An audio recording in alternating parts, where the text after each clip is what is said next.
காஞ்சி மகா பெரியவர் ரொம்ப முக்கியமானவர். அவர் வாழ்ந்த காலம் அப்படிங்கிறது 100 ஆண்டுகள். இப்போ சமீப காலத்தில் அவர் சித்தியான பிறகு பார்த்தீங்கன்னா உலகத்தினுடைய எந்த ஒரு பகுதியில் இருக்கக்கூடிய ஆன்மீக அன்பராக இருந்தாலுமே அவர் மகா பெரியவரை வணங்குகிறார். பலவிதமான தானங்கள் இருக்கு. கோதானம், சொர்ணதானம், வஸ்திரதானம், பூதானம், நிலத்தை கொடுப்பாங்க, பூதானம்னு சொல்லுவாங்க. இதில் பார்த்தீங்கன்னா அன்னதானம் அப்படின்னு ஒன்று இருக்கு. எத்தகைய தானத்திற்கும் இல்லாத ஒரு சிறப்பு எந்த தானத்திற்கு இருக்கு அப்படின்னா அன்னதானத்திற்கு மட்டும்தான் இருக்கு. ரோடுக்கு எதிர்த்தாப்புல ஒரு அன்பர் வேகமாக ஓடி வருகிறார். மகா பெரியவாளை தரிசிக்க வந்த ஒரு அன்பர் அப்படிங்கிறது உங்களுக்கு புரியுறது. சாஷ்டாங்கமா அந்த ரோட்ல விழுந்து நமஸ்கரிக்கிறார். எழுந்த உடனே பெரியவாளை பார்த்து கையெடுத்து கூப்புகிற போது அவருடைய விழிகளிலிருந்து ஜலம் கசிகிறது, கண்ணீர் விடுற.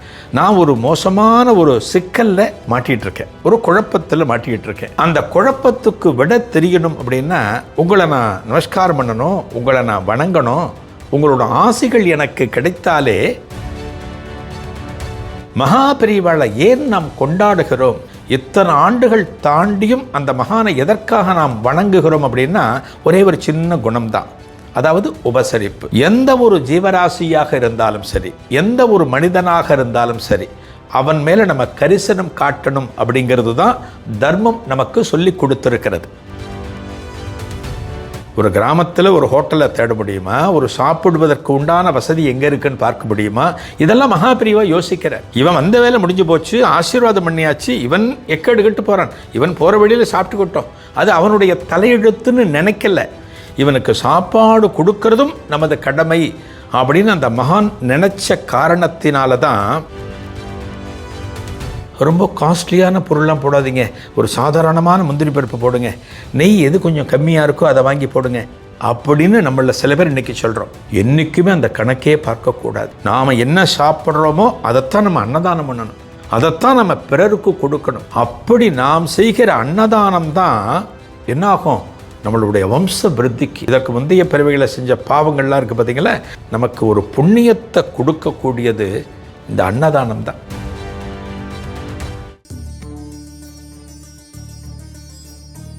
அனைவருக்கும் அன்பான வணக்கம். நம்ம வாழ்ந்து வருகிற தேசம் அப்படிங்கிறத பாரத புண்ணிய பூமி அப்படின்னு நம்ம சொல்லுவோம், பாரத தேசம் அப்படின்னு சொல்லுவோம். இதுதான் பழங்காலத்திய பெயர்.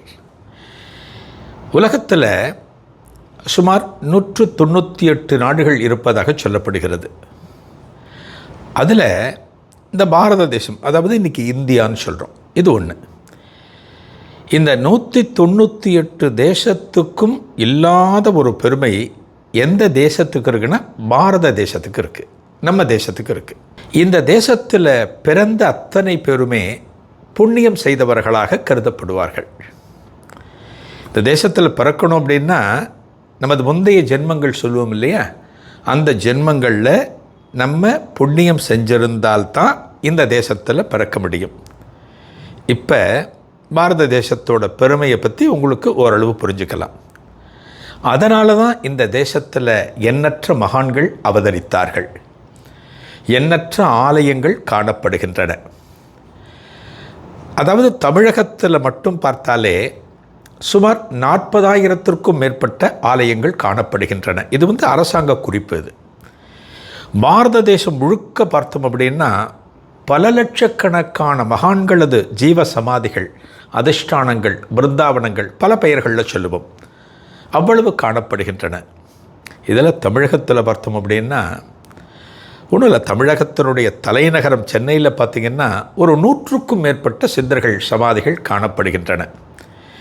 இந்த மகான்கள் ஒவ்வொருத்தருடைய வாழ்க்கை வரலாறு, அவர்கள் நமக்கு சொல்லி சென்ற உபதேசங்கள், இதை நம்ம கேட்டு நடக்கிறது தான் குருவருள் அப்படின்னு நம்ம சொல்லுவோம். நமக்கு யாருடைய அருள் வேணும்? இப்போ மனுஷனாக வாழணும், நம்ம நல்லது வாழணும், நல்ல சிந்தனையோடு வாழணும், நல்லது செய்யணும் அப்படின்னா யாரோ ஒருத்தரோட ஒரு கைடன்ஸ், ஒரு அறிவுரை நமக்கு இருக்கணும். எதுவுமே தானாக தெரிஞ்சுக்கிறதுக்கு நம்மளாம் சுயம்பு கிடையாது, யாரோ ஒருத்தர் நமக்கு சொல்லணும். ஆரம்ப காலத்தில் நமக்கு யார் நல்லனவற்றை சொல்கிறார்கள்? நம்மளோட அப்பா அம்மா இல்லையா? அப்பா அம்மா தானே சொல்கிறாங்க. என்ன சொல்கிறாங்க? ஏய் ஜாக்கிரதையாக இருக்கணும், பொய் சொல்லக்கூடாது, உண்மையை பேசணும், வாத்தியார்கிட்ட நல்ல விதமாக நடந்துக்கணும். இது போன்ற நல்ல அறிவுரைகளை நமக்கு சொல்லி வளர்ப்பவர்கள் பெற்றோர்கள். இது ஒரு காலகட்டம் கடந்த பிறகு ஒரு குருவினுடைய அருள் நமக்கு தேவைப்படுகிறது. அந்த குரு நமக்கு என்ன பண்ணுவார் அப்படின்னா, இன்னும் ஒரு அடுத்த ஸ்டேஜுக்கு நம்மளை கொண்டு போவார். அடுத்த ஸ்டேஜ்னா வாழ்க்கையில் எல்லாருக்கும் என்ன இருக்கும், நமக்கெல்லாம் என்ன இருக்கும், ஆசைகள் இருக்கும். எனக்கு அதை அனுபவிக்கணும், இந்த விஷயம் எனக்கு கிடைச்சா நல்லாயிருக்கும் அப்படிங்கிற ஆசைகள் எல்லாருடைய மனசிலுமே இருக்கும். ஆனால் ஒரு மனிதனுடைய அழிவுக்கு காரணம் அவன் மனதில் இருக்கக்கூடிய ஆசைகள்னு புத்தரில் ஆரம்பித்து ஆதிசங்கரில் ஆரம்பித்து எல்லாருமே சொல்லியிருக்காங்க. அப்படின்னா என்ன புரியுது, நம்ம மனசில் ஆசைகள் இருக்கக்கூடாது. அதை யார் விதைக்க முடியும்? ஒரு குருநாதர் தான் நம்ம மனசில் விதைக்க முடியும். அந்த குருநாதரை நம்ம பின்பற்றினோம், அந்த குருநாதரது உபதேசங்களை நம்ம ஏற்று நடந்தோம் அப்படின்னா நம்மளோட வாழ்க்கை இருக்குது பார்த்திங்களா, அந்த வாழ்க்கை அவ்வளவு ஆனந்தமாக, அத்தனை பரவசமாக, அவ்வளவு நெகிழ்ச்சியாக அந்த வாழ்க்கை காணப்படும். இன்றைக்கி யாரான ஒருத்தர்கிட்ட கேளுங்க, உங்கள் நண்பர்களாகட்டும், உங்கள் சொந்தக்காரங்களாகட்டும், நீங்கள் ஒரு பார்க்கிலேயோ ஒரு பீச்சிலேயோ ஒரு அலுவலக வளாகத்திலேயோ நீங்கள் பார்க்குற யாராக இருந்தாலும், சார் வாழ்க்கை எப்படி சார் போயிட்டுருக்கு, ஏதோ போயிட்டுருக்கு சார், இப்படி சொல்கிறவங்க தான் அதிகம். அப்படி சொல்லக்கூடாது. இந்த மனித பிறப்புங்கிறது ரொம்ப வசத்தியான பிறவி. இந்த பிறவியில் நான் நல்லா இருக்கேன், நான் சந்தோஷமாக இருக்கேன், நல்லனவற்றை பின்பற்றி நடந்து கொண்டிருக்கிறேன், ஒழுக்கத்தோடு வாழ்ந்து கொண்டிருக்கிறேன், அதான் முக்கியம். இதை நமக்கு உபதேசம் பண்ணுறவங்க மகான்கள். இதில் காஞ்சி மகா பெரியவர் ரொம்ப முக்கியமானவர். அதாவது சமீப காலத்தில் 1994 சித்தியானவர் காஞ்சி மகா பெரியவர். அவர் வாழ்ந்த காலம் அப்படிங்கிறது 100 ஆண்டுகள். 1894 பிறந்து 1994 சித்தியானவர் காஞ்சி மகா பெரியவர். அவருடைய தீட்சானமும், அதாவது சந்நியாச பெயர் என்ன அப்படின்னா சந்திரசேகரேந்திர சரஸ்வதி சுவாமிகள்னு பேர்.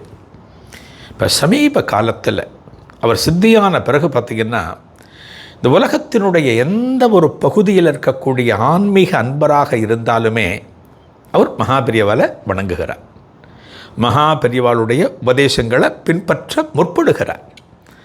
என்ன காரணம் அப்படின்னா, அவர் நமக்கு சொல்லி சென்ற உபதேசங்கள். இந்த மனுஷனாக வாழணும் அப்படின்னா சில குவாலிட்டிஸ், சில குணங்கள் நமக்கு இருக்கணும். அந்த குணங்கள் நமக்கு கைவர பெற்றால், அந்த குணங்கள் நமக்கு கிடைச்சிடுச்சு அப்படின்னா நமக்கு ஆசையே வராது. பொருள் மேலே ஆசை வராது, ஒரு பணத்தின் மேலே மோகம் வராது, பாசத்தின் மேலே ஆசம் வராது. இதெல்லாம் நமக்கு சொல்லிக் கொடுத்தவர் காஞ்சி மகா பெரியவர். அவரை பற்றி தான் ஒரு சில நிகழ்வுகளை நம்ம பார்க்க போகிறோம். இருக்கின்ற தானங்களிலேயே மிகவும் உயர்ந்த தானம் அப்படின்னு சொல்லப்படக்கூடியது அன்னதானம். காஞ்சி மகா பெரியவர் தன்னுடைய காலத்தில் இந்த அன்னதானத்தை தான் அதிகம் வலியுறுத்துவர். எத்தனையோ தானங்கள் இருக்குது. நீங்கள் வசதியாக இருக்கீங்கன்னு வச்சுக்கோங்களேன், உங்கள் வீட்டில் ஏதோ ஒரு நல்ல காரியம் நடக்கிறது, ஒரு மிகப்பெரிய ஒரு யாகம், ஒரு வேள்வி நடத்துகிறீங்கன்னு வச்சுக்கோங்க. அன்றைக்கி உங்கள் வீட்டுக்கு அந்த வேள்வியை நடத்துகிற அந்தனர், அந்த வைதிகர் என்ன சொல்லுவார், நீங்கள் இன்றைக்கி ஒரு கோதானம் கொடுத்தா நல்லாயிருக்கும், உங்கள் வம்சம் விருத்தியாகும் அப்படிம்பார். இல்லாட்டினா என்ன சொல்லுவார், நீங்கள் சொர்ணதானம் இன்றைக்கி பண்ணுங்கள். சொர்ணம்னா தங்கம்னு அர்த்தம். தானத்தினுடைய அளவை பார்க்கக்கூடாது, தானம் கொடுக்கணுங்கிற எண்ணம் தான் முக்கியம். 1 கிராமாக இருந்தாலும் பரவாயில்ல, அரை கிராமாக இருந்தாலும் பரவாயில்ல, இந்த கொடுக்கணுங்கிற எண்ணம் தான் முக்கியம். அதுபோல் பலவிதமான தானங்கள் இருக்குது. கோதானம், சொர்ணதானம், வஸ்திரதானம், அதாவது ஆடைகளை கொடுக்கறது வஸ்திரதானம், பூதானம், நிலத்தை கொடுப்பாங்க, பூதானம்னு சொல்லுவாங்க. இதில் பார்த்திங்கன்னா அன்னதானம் அப்படின்னு ஒன்று இருக்குது. எத்தகைய தானத்திற்கும் இல்லாத ஒரு சிறப்பு எந்த தானத்திற்கு இருக்குது அப்படின்னா அன்னதானத்திற்கு மட்டும்தான் இருக்குது. ஏன்னா வேறு எந்த ஒரு தானத்தில் பார்த்தாலுமே, ஒரு கோதானம் பண்ணுறீங்கன்னு வச்சுக்கோங்களேன், ஒரு பசு ஒரு கன்றோடு கொடுக்குறீங்க. ஒரு கோதானம் பண்ணுறோன்னா பசுவை மட்டும் கொடுக்கக்கூடாது, கண்ணுக்குட்டியோடு சேர்த்து கொடுக்கணும். கண்ணுக்குட்டியோடு கொடுக்குற போது 1 வருடத்திற்கு அதனுடைய பராமரிப்புக்கு என்ன செலவாகுமோ அதையும் கொடுக்கணுமா, அப்போ தான் அந்த தானம் பூர்த்தி ஆகுமா. நீங்கள் ஒரு பசு ஒருத்தருக்கு கொடுக்குறீங்கன்னு வச்சுக்கோங்களேன், அவர் கொண்டு போய் வீட்டில் வளர்க்குறார். அந்த பசு ஒரு வேளைக்கு ஒரு 1.5 லிட்டர் பால் கறக்குதுன்னு வச்சுக்கோங்க. அவர் என்ன நினைப்பார், திடீர்னு மனசுள்ள இன்னொரு பசுவும் அவர் தானம் பண்ணியிருந்தார்னா ஒரு 3 லிட்டர் பால் கறக்குமே நல்ல வியாபாரமாகுமே அப்படின்னு நினைக்கிறதுக்கு வாய்ப்பு இருக்குது. அதாவது அந்த தானத்தில் அவருக்கு திருப்தி இல்லை, இன்னொரு பசு கிடச்சிருக்கலாமேன்னு நினைக்க வாய்ப்பு இருக்குது. கோதானம் இப்படி. சொர்ண தானம் பார்த்துங்களேன், தங்கம் இன்றைக்கி வைக்கிற விலை உங்கள் எல்லாருக்குமே தெரியும். ஒரு குந்துமணி தங்கம் கிடைச்சாலே அவ்வளவு பெரிய விஷயம். ஒருத்தர் 2 கிராம் தங்கத்தை ஒருத்தருக்கு தானம் பண்ணுறார் அப்படின்னா அதை வாங்குகிறவர் என்ன நினைப்பார்? அட ஒரு அரை பவுன் இருக்கலாமே, ஒரு 4 கிராம் இருக்கலாமே அப்படின்னு நினைக்கிறதுக்கு வாய்ப்பு இருக்குது.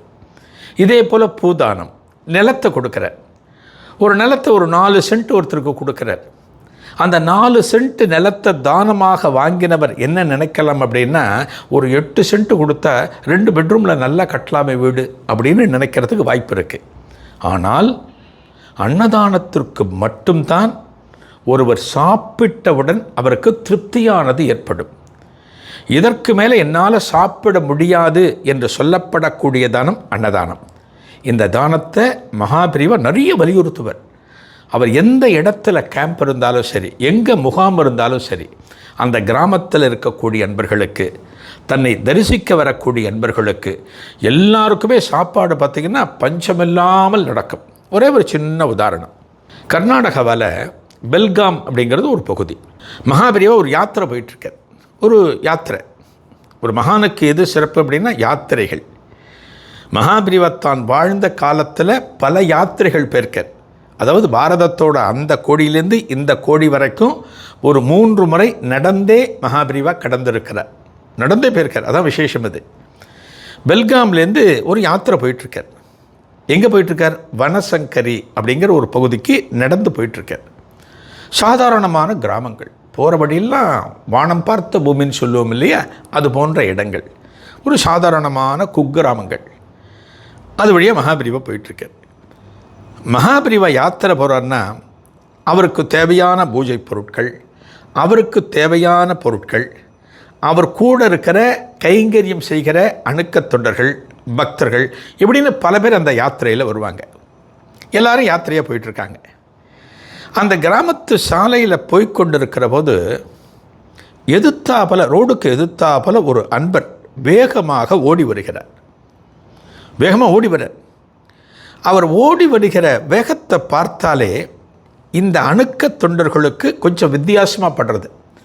என்னடா எதுக்கு வேகமாக ஓடி வரார்? யாரான அவரை மிருகம் ஏதான துரத்துறதா எட்டி பார்க்குறாங்க. ஒன்றும் இல்லை, அவர் மட்டும்தான் வந்து கொண்டு இருக்கிறார். அவருடைய உடையை பார்த்தா, அவருடைய தோற்றத்தை பார்த்தா மகாபிரியாவால் தரிசிக்க வந்த ஒரு அன்பர் அப்படிங்கிறது உங்களுக்கு புரிகிறது.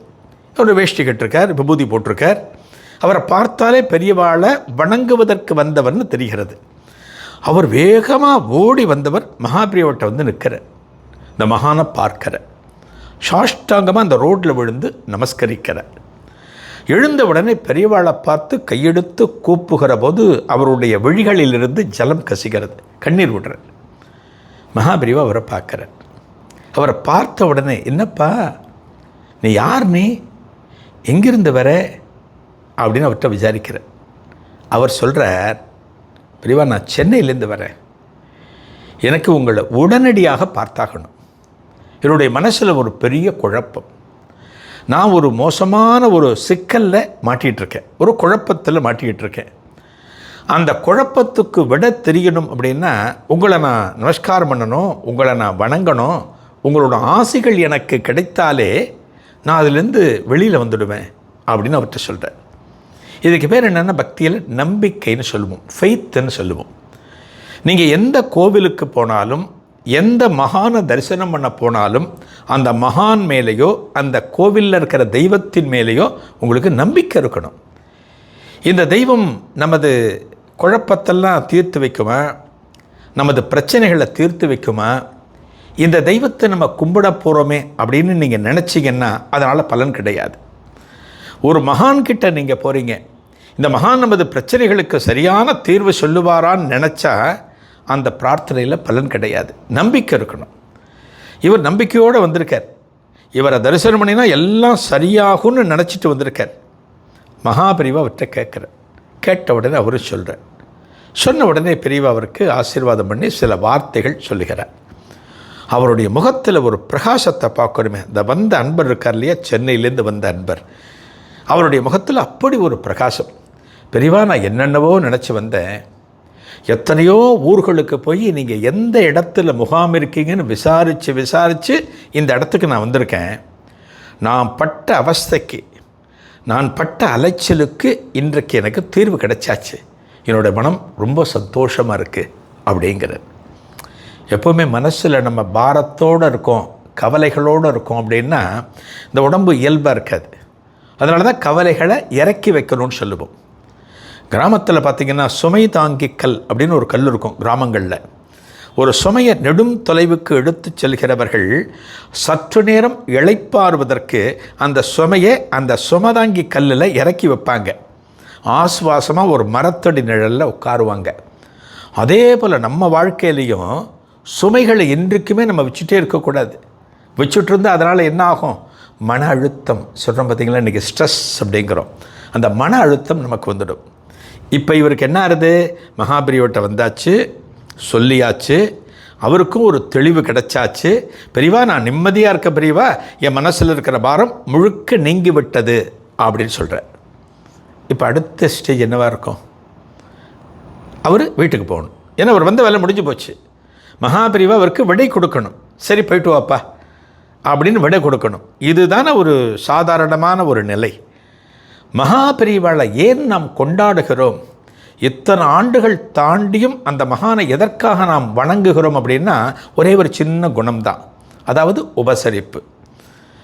எந்த ஒரு ஜீவராசியாக இருந்தாலும் சரி, எந்த ஒரு மனிதனாக இருந்தாலும் சரி, அவன் மேலே நம்ம கரிசனம் காட்டணும் அப்படிங்கிறது தான் தர்மம் நமக்கு சொல்லி கொடுத்துருக்கிறது.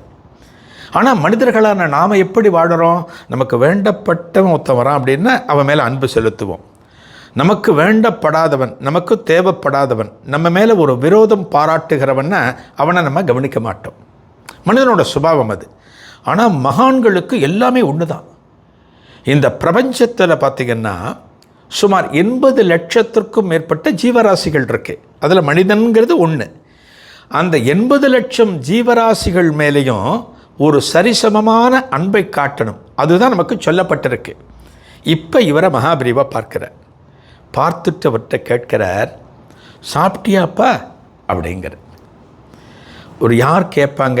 ஒருத்தங்கள்கிட்ட சாப்பிட்டியான்னு கேட்டால் முதல்ல நம்ம சொல்கிறது அம்மாவைத்தான் சொல்லுவோம். ஒரு அம்மாவுக்கு தான் அந்த குணம் உண்டு, சாப்பிட்டியாப்பா அப்படிங்கிற குணம். ஒரு தாயின் கருணையோட இந்த சென்னை அன்பர்கிட்ட சாப்பிட்டியாப்பான்னு பெரியவா கேட்கிற.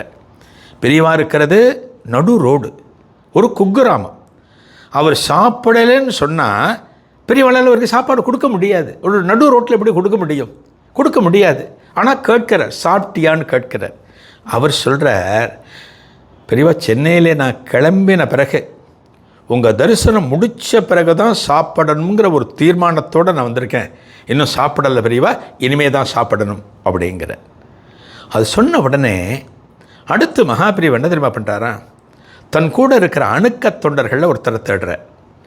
ராமகிருஷ்ணன் அப்படின்னு கூப்பிடுற. அந்த தொண்டர் பேர் ராமகிருஷ்ணன் பேர். அவர் மகாபிரிவட்ட வர, பெரியவா அப்படிங்கிற. இவரை கூட்டிகிட்டு போ. யார்? இந்த சென்னை அன்பரை காமிக்கிற. இவரை கூட்டிகிட்டு போ. நம்ம இதுக்கு முந்தி கேம்ப் இருந்தோம் இல்லையா, இப்போ ஒரு கிராமத்துலேருந்து புறப்பட்டு வந்தோம் இல்லையா, அந்த இடத்துக்கு இவரை கூட்டிகிட்டு போ. அங்கே கூட்டிகிட்டு போயிட்டு இவருக்கு ஏதான ஒரு ஆகாரம் பண்ணி கொடுத்துட்டு இவரை சாப்பிட வச்சுட்டு நீ நடந்து வா, புறப்பட்டு வா. அதுக்குள்ளே நாங்கள் அடுத்த கிராமத்துக்கு போயிடுவோம்.